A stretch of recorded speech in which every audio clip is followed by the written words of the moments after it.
hotspots that we have come across are layered on where the exploitation already has been happening offline, so to speak.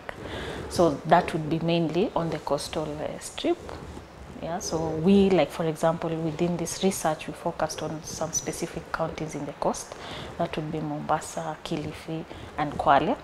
And then we tried to also look at Nairobi. You know, it has a lot of the urbanization effect, the higher rate of internet access and penetration. So for us, that would be, those are to us the main hotspots, but that doesn't say that there are areas, of course, not covered, but those to us are the main hotspots. And now that we are creating interest and awareness on this issue, we hope to receive more cases being reported, and that will also try and map the hotspots even better.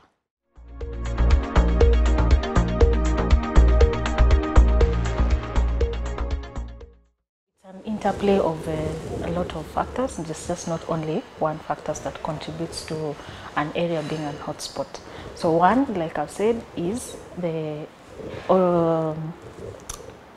tolerance, or rather the exploitation already happening in an area such as the coastal area. There's prevalence of child sex tourism in those areas, and so now with the advancement of the technologies and access, now that just moves online. So that is it. There's also the issue of urbanization and poverty. You know, like you'll find in those areas, due to these norms and values and practices, and the fact that if you look around, we are marginalized, we don't have the access to income sources. So this becomes an option to gaining income for the family and to support the family. So interplay of poverty, urbanization, and access to ICT and so on has qualified some of these areas to be high hotspots.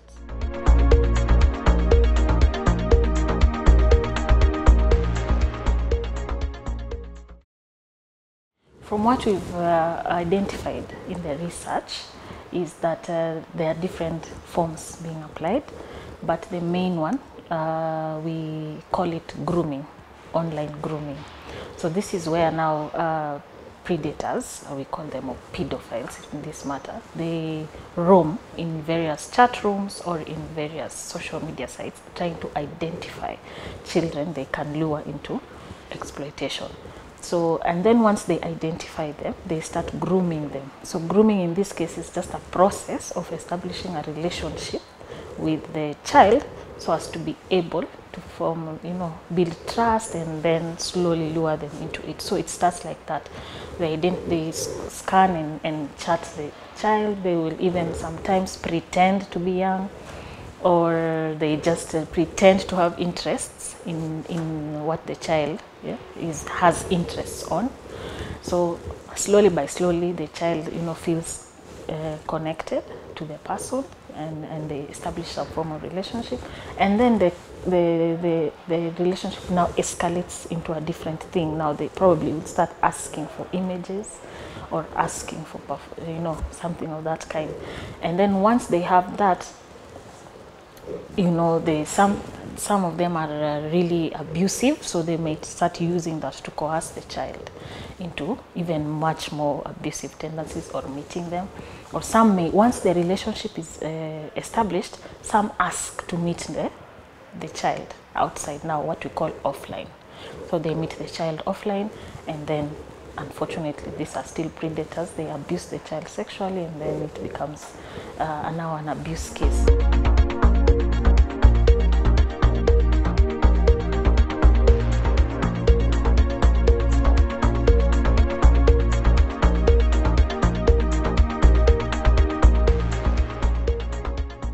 Based on experience, I highly unlikely that law will be abused. I think we have seen cooperation from all the necessary or relevant, in this case, sites or hosting sites, where they have come out and they've identified maybe abusive material and called for investigation. Even here in the country, I think even when it comes to distribution of materials, there have been two main cases that have been prosecuted and the people are in jail. And in that investigation, all the relevant chain, it's a chain. The material was distributed and sent to clients overseas. So even the companies that are involved in the money transfer, and everybody was able to come on board and provide the relevant information. So I see that this issue is really unraveling, and it's discomforting really for everyone that children are abused in this nature. And in fact, this material has actually gone under, and it's now in some dark, the dark web, so because the main hosting sites even they will spring it out really. So I see that is very unlikely to happen. And of course, I think it requires maybe a bit of review on the language to make it that a bit stronger, I believe.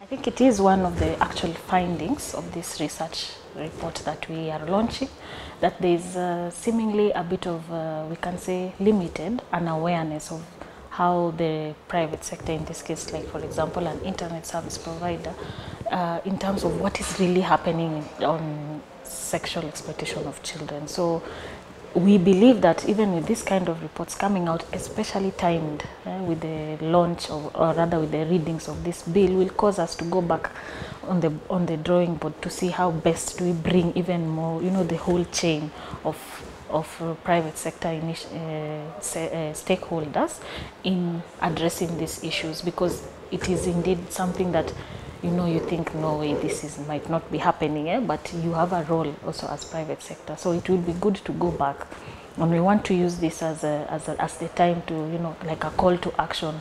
Yeah, and we have been also trying to engage them to see how can we work around it. And there also are some of our partners trying to see how to engage also the parliament in terms of the bill, and in this case Communication Authority, for example, on how to make it more stronger, to bring and have all the views of the necessary and relevant people in this chain of exploitation involved in making the frameworks stronger and strengthened to address this. So I agree, they need to be on board.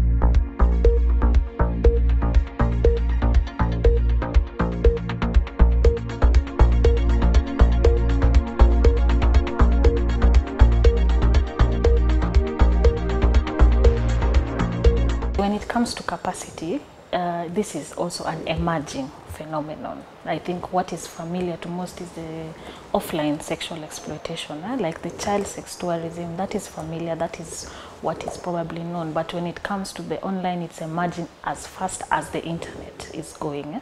So capacities really need to be improved, not that they are not completely not in the know.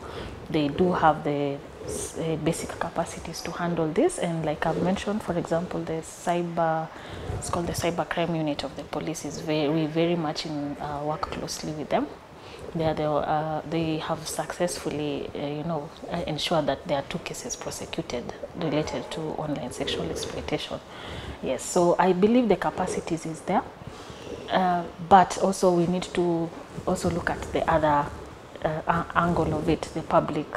What we covered in the report, we realized that even the 2 cases that have been prosecuted by the CCU came from Interpol, not from our public. So even us as Kenyans and as parents or anyone else, we need to start becoming conscious of what is happening around us, that even though there is a lot of positive effects of the internet, that there is also a group or a dangerous people, predators roaming online trying to abuse children sexually.